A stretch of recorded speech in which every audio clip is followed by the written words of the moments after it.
Hello student, स्वागत है आपका हमारे यूट्यूब चैनल अभी रॉय पीसीएम क्लासेस में। स्टूडेंट, आज फिर नई वीडियो के साथ आज जो हम पढ़ने वाले हैं क्लास 12th की फिजिक्स। और क्लास 12th की फिजिक्स में जो हमारा टॉपिक चल रहा था, जैसा कि हमने लेक्चर नंबर 25 में जो देखा था वैद्युत स्थितिज ऊर्जा के बारे में, उसी का पार्ट 2 हम पढ़ने वाले हैं। पार्ट 1 हमने पढ़ लिया है, वो लेक्चर नंबर 25 है। आज जो हम पढ़ने वाले हैं लेक्चर नंबर 26 में पार्ट 2 है, यानी कि वैद्युत स्थितिज ऊर्जा क्या होती है उसके बारे में हमने पढ़ लिया था। और उसके दो बिंदु आवेशों के कारण बनने वाले निकाय के कारण भी वैद्युत स्थितिज ऊर्जा का व्यंजक हमने फाइंड कर लिया था। परंतु आज हम यहाँ पर स्टूडेंट कुछ अलग ही पढ़ने वाले हैं वैद्युत स्थितिज ऊर्जा के बारे में, यानी कि अलग से एक नया डेरिवेशन यहाँ पे हम करने वाले हैं। वहाँ पर हमने दो बिंदु आवेशों के कारण देखा था, परंतु आज इस वीडियो में हम दो से अधिक आवेशों के निकाय के कारण वैद्युत स्थितिज ऊर्जा यहाँ पर हम देखेंगे। ठीक है, दो से अधिक आवेशों और उससे द्वारा बनने वाले निकाय के कारण वैद्युत स्थितिज ऊर्जा जो होगी उसके बारे में यहाँ पर डेरिवेशन करने वाले हैं। बहुत ही इंपॉर्टेंट डेरिवेशन स्टूडेंट, जो कि बोर्ड एग्जाम में 5 अंक का पूछ लिया जाता है। इसलिए इस टॉपिक को, इस लेक्चर को ध्यानपूर्वक पढ़ें, तभी आपको ये टॉपिक क्लियर होगा। ठीक है स्टूडेंट, तो वीडियो को 1 सेकंड के लिए भी स्किप मत कीजिए, वीडियो को ध्यानपूर्वक देखिए और समझिए। और जो आपने यदि पहले वाले जो लेक्चर नहीं देखा हमारा इससे पहले वाले को, तो उसको भी देख लीजिए जाके। डिस्क्रिप्शन में आपको प्लेलिस्ट का लिंक दिया है, वहाँ से सारे के सारे वीडियो के लेक्चर मिल जाएंगे आपको, वहाँ से आप पढ़ सकते हैं। ठीक है, तो बने रहिए वीडियो के एंड तक। और स्टूडेंट, यदि चैनल पे नए हो तो चैनल को सब्सक्राइब कर लें, बेल आइकन को प्रेस कर ऑल पे आकर क्लिक कर दें, ताकि आने वाले वीडियो की नोटिफिकेशन आपको मिलती रहे। तो चलते हैं, वीडियो को स्टार्ट करते हैं। तो चलिए स्टूडेंट, बात करते हैं वैद्युत स्थितिज ऊर्जा की। जैसा कि हमने पिछले लेक्चर में पढ़ा दिया था कि जो एक निकाय बनता है आवेशों का निकाय बनाने के लिए जो कार्य करना पड़ता है वही कार्य ऊर्जा के रूप में संचित हो जाता है। तो उसके बारे में हमने पहले ही पढ़ लिया था, परंतु हम यहाँ पर हम देखने वाले हैं दो से अधिक अगर आवेश हों और उनको पास ला करके एक निकाय बनाया जाए तो उसके निकाय के कारण क्या ऊर्जा होगी उसके बारे में यहाँ पर डेरिवेशन करने वाले हैं। ठीक है, चलिए सबसे पहले मैं आपको समझा देता हूँ। तो आप हेडिंग लगा लीजिए, दो से अधिक आवेशों के निकाय के कारण वैद्युत स्थितिज ऊर्जा। हेडिंग लगा लीजिए, दो से अधिक आवेशों के निकाय के कारण वैद्युत स्थितिज ऊर्जा। ठीक है स्टूडेंट, तो यहाँ पर हम वैद्युत स्थितिज ऊर्जा के बारे में देखने वाले हैं। उससे पहले स्टूडेंट आपको पता होना चाहिए, जैसे मैंने आपको पढ़ा दिया था कि ऊर्जा का जो फॉर्मूला मैंने आपको बताया वो बताया 1/4 pi epsilon not Q1 Q2 बटे में R, ये बताया था मैंने। ये फॉर्मूला मैंने आपको बता दिया था स्टूडेंट पहले ही। तो ये ऊर्जा का फॉर्मूला होता है स्टूडेंट। ऊर्जा का जो मात्रक होता है वो भी आपको आना चाहिए। ऊर्जा को जूल से ही मेजर किया जाता है, तो इसका मात्रक भी जूल हो जाएगा। ठीक है, क्या हो जाएगा? जूल हो जाएगा, ध्यान रखना है। चलिए मैं आपको कुछ और इसके जो पॉइंट हैं उनको भी समझा देता हूँ।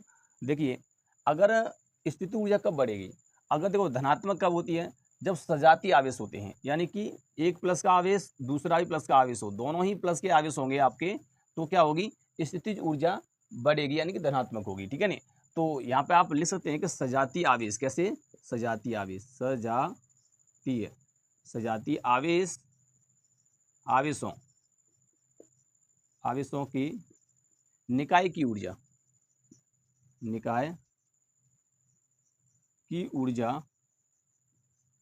कैसी होती है स्टूडेंट? धनात्मक होती है, ध्यान रखना है, धनात्मक।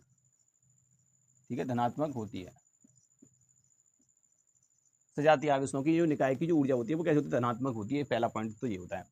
अगर विजातीय आवेश हैं तो आपके विजातीय हैं तो ऋणात्मक कैसी होगी? ऋणात्मक होगी। विजातीय आवेशों की निकाय के कारण, विजातीय आवेशों के निकाय की ऊर्जा की बात करते हैं हम यहाँ पर, तो वो हो जाएगी आपकी ऋणात्मक हो जाएगी, ऋणात्मक। ठीक है, ध्यान रखना। विजातीय आवेश तो समझते हो ना, एक आपका प्लस का हो तो दूसरा आपका माइनस का हो। ठीक है नहीं? तो इस प्रकार से दो आवेश विजातीय होते हैं। तो ये आपका पॉइंट होता है। तीसरा पॉइंट आपको ध्यान रखना है कि जो ऊर्जा जो होती है वो एक अदिश राशि होती है। कैसी राशि होती है? एक अदिश राशि होती है। तो वैद्युत स्थितिज ऊर्जा जो है वो कैसी राशि होती है? अदिश राशि होती है। तो वैद्युत स्थितिज ऊर्जा एक अदिश राशि है। कैसी राशि है? एक अदिश राशि,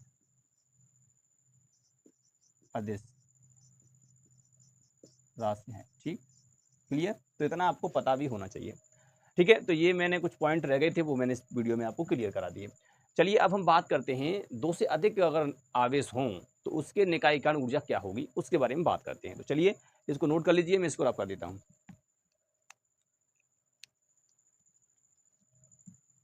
चलिए अब हेडिंग लगाइए, दो से अधिक आवेशों के निकाय के कारण वैद्युत स्थितिज ऊर्जा। ठीक है, हेडिंग लगा लीजिए। चलिए जैसे हमने पहले पार्ट में किया था दो बिंदु आवेशों के लिए, ऐसे ही हम यहाँ पे करेंगे। तो आप मान लेते हैं हम यहाँ पे लेके चलते हैं दो से अधिक, तो यानी Q1 और Q2 और Q3, मैंने ये तीन आवेश ले लिए और ये तीनों आवेश कहाँ रखे हैं, अनंत पर रखे हैं, इतना ध्यान पता होना चाहिए, अनंत पर है। ठीक है, तीनों आवेश जो हैं वो अनंत पर हैं, अभी कहाँ पर हैं, अनंत पर। सबसे पहले मैं देखिए इसकी थ्योरी में बाद में लिखवाऊंगा, जस्ट पहले इसको समझ लीजिए, उसके बाद इसको नोट कर लेना। तो पहले हम Q1 आवेश को लेके आएंगे। तो देखिए जब Q1 आवेश को लेके आएंगे किसी बिंदु तक, तो मैं यहाँ पर लेके आऊंगा, मानते हैं इस पॉइंट तक लेके आए, इस पॉइंट को मैंने ए नाम दे दिया और ए पॉइंट पर मैं Q1 आवेश को लेके आया, Q1 आवेश को लेके आया तो कुछ कार्य करना पड़ेगा, कोई कार्य नहीं करना पड़ेगा भैया, क्योंकि इसके विरोध में कोई है ही नहीं, इसके विरोध में कोई है नहीं जो इस पर फोर्स लगाए, तो कहीं भी ले जाओ कोई कार्य नहीं माना जाएगा। ठीक है, इस प्रकार से, क्योंकि देखिए यहाँ पर जो कार्य का मंजूर होगा, फॉर्मूला होता है W बराबर V इंटू क्यू, यानी कि विभव और कार्य में यहाँ पे हम संबंध निकालते हैं, तो मैंने ये बताया था W बराबर V इंटू क्यू होता है। ठीक है स्टूडेंट, ठीक है, तो कार्य ये वाला हम फॉर्मूला लगाते हैं जब इसका एडिशन करते हैं, तो कार्य निकालेंगे तो V इंटू क्यू होगा, क्योंकि यहाँ तो कोई विस्थापन की बात हो नहीं रही है, यहाँ पर विभव और आवेश की बात चल रही है, तो यहाँ पर वही लिया जाएगा ये वाला फॉर्मूला। ठीक है, तो W बराबर होता है V इंटू क्यू, क्योंकि विभव का फॉर्मूला होता है V बराबर W बटे क्यू, कितना आवेश लेके आ रहे हो तो कार्य किया जाता है वही विभव कहलाता है, तो उसी से हम निकाल रहे हैं यहाँ पर। तो देखिए, तो अब देखिए यहाँ पर, देखिए यहाँ पर कोई विरोध में है ही नहीं, आवेश तो हम Q1 ला रहे हैं परंतु विभव नहीं है, कोई दूसरा आवेश होता वो लगाता ना विभव, तो यहाँ पर विभव नहीं है, तो इसका मतलब ये है कि यहाँ पर कार्य हो जाएगा शून्य। तो आपको क्या लिखना है, आपको लिखना है, लिखेंगे कि जब Q1 आवेश को अनंत से, कहाँ से, अनंत से ए बिंदु तक लाने पर, ए बिंदु तक लाने पर किया गया कार्य, क्या क्या हो रहेगा भैया यहाँ पे। तो पहली बात तो यही है कि Q1 W1 जो हो जाएगा वो जीरो हो जाएगा, क्योंकि यहाँ विभव जीरो है, तो Q1 आवेश को दोहरा रहे हो तो परंतु यहाँ पर जीरो ही रहेगा, ये आपको पता होना चाहिए। ठीक है, इतना ही रहेगा। अब हम बात करते हैं Q2 आवेश को लेके आएंगे। अब Q2 आवेश को लाएंगे तो देखिए अब Q2 आवेश के विरोध में ये कार्य करेगा, क्योंकि ये इस पर फोर्स लगाएगा, यानी कि विभवांतर यानी विभव लगाएगा। ठीक है, तो मैं अब Q2 आवेश को लेके आऊँगा। जब मैं Q2 आवेश को लाया तो मान लीजिए मैं इसको R1 दूरी तक ला पाया, मतलब ला पाया R1 दूरी। चलिए Q2 लाया हूँ तो R12 कर लेता हूँ दूरी, ठीक है नहीं, क्योंकि Q1 और इसकी संबंध में मैंने इसको ले लिया, तो Q2 को लाया और मैंने यहाँ पर छोड़ दिया इसको ला करके। तो ये आपका Q2 आवेश है और किस पॉइंट पर ला छोड़ा मैंने, V पॉइंट पर। ठीक है, इस प्रकार से। तो अब मुझे कार्य करना पड़ेगा, क्योंकि ये इस पर फोर्स लगाएगा यानी विभव लगाएगा, तो अब तो कार्य होगा भैया। ठीक है, तो अब यहाँ पे आप नीचे का लिखेंगे, ठीक है, इसी प्रकार। तो अब यहाँ पे लिखेंगे, अब करके लिखेंगे नाउ Q2 आवेश, Q2 आवेश को अनंत से B बिंदु तक लाने में किया गया कार्य, क्या कार्य हो जाएगा भैया, W2 कार्य हम निकाल रहे हैं, विभव कितना है, Q1 का विभव, तो यही लगेगा Q1 का विभव इंटू कौन सा आवेश ला रहे हो, Q2 आवेश ला रहे हो, Q2 आवेश लेके आ रहे हैं, लगाइए इसमें। तो W2 बराबर कितना हो जाएगा, 1/4 पाई एप्सिलॉन Q1 का विभव निकाल रहे हैं ना, और R12 दूरी है, और कौन सा आवेश ला रहे हैं, Q2, तो Q2 यहाँ पर हो जाएगा। तो इतना कार्य, ये दूसरा वाला कार्य होगा तुम्हारे यहाँ से लेके यहाँ तक, ध्यान रख लेना, ये कार्य यहाँ तक हो गया। ठीक है, इतना कार्य यहाँ तक हो गया। अब बात करते हैं Q3 आवेश को। Q3 आवेश को जब लेके आओगे इसके संबंध में, तो मान लीजिए मैं इसको लेके आया और मैं देखिए अब ये दोनों आवेश इस पर क्या लगाएंगे, विभव लगाएंगे। ठीक है, अपना अपना, क्योंकि अब ये अकेला नहीं है, यहाँ पर दो आवेश हो गया, दोनों आवेशों के यहाँ पर कहीं पर लेके आओगे। तो मान लीजिए मैं लेके आया इसको इस प्रकार से, तो ये दोनों लगाएंगे, तो मैं इस पॉइंट पर लाया इनको, Q3 आवेश को लेके आया, Q3 आवेश को यहाँ लाया, ABC पॉइंट मान लेते हैं, इस तरह लेके आया। तो देखिए इसकी दूरी अगर देखेंगे तो हो जाएगी R23 हो जाएगी, और इसकी यहाँ से देखेंगे तो R13 हो जाएगी। दूरी मैंने यहाँ पर मान ली है, जैसे मैंने R12 माना था, इनके बीच की दूरी इतनी इतनी दूरी पर रखे गए हैं, ठीक है। अब आपको करना क्या है, अब आप देखिए, अब Q3 आवेश को इसी प्रकार, तो आप करके लिखेंगे, इसी प्रकार करके लिख लेंगे, इसी प्रकार Q3 आवेश को बिंदु अनंत से, कहाँ से, अनंत से बिंदु C तक लाने में किया गया कार्य। तो ये यहाँ कार्य निकालेंगे तो क्या कार्य हो जाएगा, तो सिंपल है आपका, क्या हो जाएगा, यहाँ पर हम W3 की बात कर रहे हैं, तो देखिए इसका भी विभव लगेगा और इसका भी विभव लगेगा, दोनों का विभव जोड़ना पड़ेगा। तो हम कह सकते हैं यहाँ पर क्या कि Q1 का प्लस Q2 का क्या करेंगे, यहाँ पर हम विभव, ध्यान रखना है, विभव, और कितना आवेश लेके आ रहे हो आप, Q3 आवेश आ रही हो, इसमें तो रखना पड़ेगा आपको, ध्यान रख लेना, ठीक है। शायद नीचे दिखाई नहीं दे रहा होगा, चलिए मैं इसको यहाँ से रफ कर देता हूँ, इतना आप नोट कर लीजिए, थ्योरी के लिए जगह छोड़ दीजिए, मैं थ्योरी लिखवा दूंगा अभी, ठीक है। तो इतना यहाँ तक करना है, उसके बाद में इसको आगे करूँगा, इसको रफ कर देता हूँ। स्क्रीनशॉट लीजिए पहले, इसका ले लिया, चलिए स्टूडेंट, W1 हमने निकाल लिया था, वो भी मैंने यहाँ पे लिख लिया है, W2 भी हमने निकाल लिया था, वो यहाँ पे लिख लिया, W3 निकाल रहे हैं क्योंकि हम Q3 आवेश लेके आ रहे हैं, यहाँ तक C तक लेके आए, तो ये यहाँ तक बना था। अब चलिए Q1 का विभव, Q2 का विभव क्या है, लगाइए यहाँ पर। Q1 का विभव आप समझ लीजिए, इसके कारण विभव, तो यहाँ पर क्या हो जाएगा 1/4 पाई एप्सिलॉन नॉट Q1 बट्टे में रहेगा तुम्हारा R13, प्लस करना पड़ेगा Q2 का विभव, इस पर लगेगा तो 1/4 पाई एप्सिलॉन नॉट Q2 बट्टे में R23, ठीक है, इस प्रकार से करना पड़ेगा। और इन2 में कितना है आपका Q3, अंदर गुणा कर दीजिए इसका, W3 क्या हो जाएगा 1/4 पाई एप्सिलॉन नॉट Q3 बट्टे में R13, प्लस इसका अंदर गुणा करेंगे 1/4 पाई एप्सिलॉन नॉट Q3 बटे R23, ठीक है, इस प्रकार से होगा। तो ये आपका यहाँ पर कार्य निकल के आया, देख सकते हैं आप, ये कार्य आपका यहाँ पर निकल के आया। ऐसे आपका चौथा होता तो चौथे को ला के रखते, तो वो अब ये तीनों लगाते उस पर बल, ठीक है, नहीं, तीनों ही विभवांतर लगाते हैं, विभव लगाते, तीनों कार्य हमारे निकल आए। अब देखिए कुल कार्य कितना हुआ, यानी कि अब ये निकाय बन गया, अब इस निकाय बनाने में जो कार्य करना पड़ा वो कुल कार्य कितना है, उसकी हम बात करेंगे। तो कुल कार्य की बात कर लेते हैं, चलिए अब आपको करना क्या है, 9 निकाय का कुल कार्य, यहाँ पे मैं लिख देता हूँ, निकाय का कुल कार्य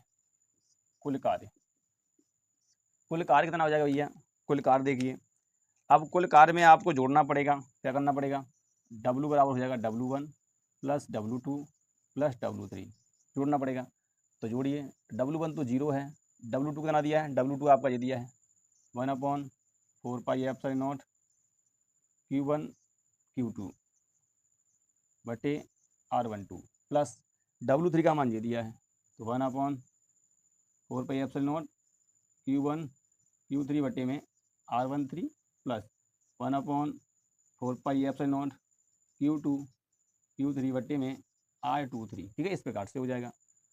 तो यहाँ पर आपका जो निकल के आया वो कितना निकल के आया, W बराबर, आप यहाँ से कॉमन ले सकते हैं, देखिए 1/4 पाई एप्सिलॉन नॉट कॉमन मिलेगा, अंदर क्या बचेगा आपका Q1 Q2 बटे R12 प्लस Q1 Q3 बटे R13 प्लस Q2 Q3 बटे R23, इस प्रकार से बचेगा। तो आप यहाँ पर देख सकते हैं कि ये कार्य आपका निकल आया, ये वाला जो कार्य आपका यहाँ पर निकल के आया है, आप देख सकते हैं यही कार्य जो है आपका, ये जो कार्य में दिखाई दे रहा है, ये कार्य आपके यहाँ पर निकल के आया है कुल कार्य। अब यही कार्य ऊर्जा के रूप में संचित हो जाएगा, तो आप यहाँ पर लिखेंगे यही कार्य, लिख रहे हैं यही कार्य ऊर्जा के रूप में संचित होता है, ठीक है, संचित होता है। तो क्या हो जाएगा, W बराबर U हो जाएगा, ठीक है। अब रख दीजिए यहाँ पर, तो U बराबर कितना हो जाएगा, फॉर्मूला आपको दिखाई दे रहा है 1/4 4πε0 कोष्टक के अंदर है Q1 Q2 बटे में R12 प्लस Q1 Q3 बटे में R13 प्लस Q2 Q3 बटे में R23। इस प्रकार से आपका ये फार्मूला हो जाएगा। स्थितिज ऊर्जा का मात्रक तो आपको पता ही है, ठीक है नहीं। तो ये आपका यहाँ फार्मूला बन जाता है स्टूडेंट, ठीक है। स्थितिज ऊर्जा के लिए फार्मूला बनता है 2 से अधिक आवेश जब आपके होते हैं तो अगर यहाँ पर n आवेश होते तो क्या होता। यदि स्टूडेंट ये आपका जहाँ पे दिखाई रहे हैं 3 आवेश मिल लिए हैं, अब 3 से अधिक होते n आवेश होते, अब n आवेशों के निकाय के कारण आप यहाँ पर निकालते तो फार्मूला आपका क्या बनता, आप यहाँ पर देखते हैं तो ये फार्मूला आपका इस प्रकार से जाता है। तो u बराबर बनता यहाँ पर आपका, देखिए 1/4πε0 रहता। यहाँ पर आपको सिग्मा लगाना पड़ता क्योंकि सारे जितने आवेश हैं सबको जोड़ना पड़ रहा है, सबकी ऊर्जा को जोड़ना पड़ रहा है यहाँ पर, ठीक है नहीं।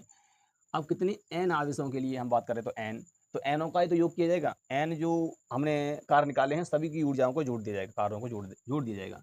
अब q i यहाँ पर लेंगे और q j यहाँ पर लिया जाएगा बटे, अब यहाँ पर r i और j लिया जाएगा, ठीक है नहीं, i j। यहाँ पर स्टूडेंट आपका क्या है कि देखिए अब इस प्रकार से हो जाएगा, इस प्रकार से होगा। ध्यान रखना है कि i का मान आप कुछ भी ले सकते हो। यहाँ पर i कभी भी जो i जो है वो आपका j के बराबर नहीं हो सकता, ध्यान रख लेना। i जो है वो j के बराबर नहीं होगा। i जैसे मान लो i का मान 1 है तो j का मान और कुछ होगा, 1 नहीं होगा, ध्यान रख लेना। i और j के बराबर नहीं हो सकता, इतना आपको ध्यान रखना है कि i और j बराबर नहीं हो सकते। हम यहाँ पर i और जो j है इनके मान हम कुछ भी ले सकते हैं 1 2 3 4। तो यहाँ पर i और j के मान अलग अलग ले सकते हैं। ध्यान रखना है कि i j बराबर नहीं होगा, परंतु हम 1 2 3 4 कौन सा भी यहाँ पर i की जगह पर हम ले सकते हैं। वैसे आपका फॉर्मूला इतना यहाँ से यहाँ तक है, ठीक है, ध्यान रख लेना। n के लिए निकालेंगे तो इसी प्रकार से होगा, आप ध्यान रख लेना। इसको याद रखना है कि n के लिए निकाल रहे हैं तो आप आगे जोड़ दीजिए उसमें जितना मतलब जितने के लिए निकालना है, तो ठीक है। तो इस प्रकार से हो जाएगा। तो यहाँ पर n आपके 1 2 3 4 कुछ भी हो सकते हैं, आप यहाँ पर लिख सकते हैं। तो ये फॉर्मूला आपका बनता है, ठीक है। n आवेशों के निकाय के कारण स्थिति ऊर्जा निकालते हो, ये बनता है, ठीक। तो i की जगह पर हम 1 रख सकते हैं, j की जगह पर 1 नहीं रखेंगे, फिर हम क्या रखेंगे, फिर यहाँ पर हम 2 रख सकते हैं। अगर i 2 लिया है तो इसको 3 रख सकते हैं या 1 रख सकते हो, कुछ भी रख सकते हो उसको अलग, मतलब ये तो इसके बराबर ना होना चाहिए, ठीक है स्टूडेंट। तो ये होता है आपका यहाँ पर। तो ये है आपकी 2 से अधिक आवेशों के निकाय के कारण वैद्युत स्थितिज ऊर्जा का व्यंजक, इसी प्रकार से निकालते हैं। तो उम्मीद करते हैं आपको समझ में आ चुका होगा, और यदि वीडियो पसंद आया हो तो वीडियो को लाइक कर दें, चैनल को सब्सक्राइब कर बेल आइकन को भी प्रेस कर दें ताकि आने वाले वीडियो की नोटिफिकेशन आपको मिल सके। ध्यान रखना, जब बेल आइकन प्रेस करते हो तो ऑल पे जाकर क्लिक किया करो ताकि आपको वीडियो की नोटिफिकेशन मिल सके, ठीक है, अन्यथा आपको नोटिफिकेशन नहीं मिलेगी, ठीक है स्टूडेंट। तो ये आपका आज का टॉपिक रहा। अब हम नेक्स्ट वीडियो में मिलेंगे, नेक्स्ट लेक्चर में, तब तक के लिए जय हिंद।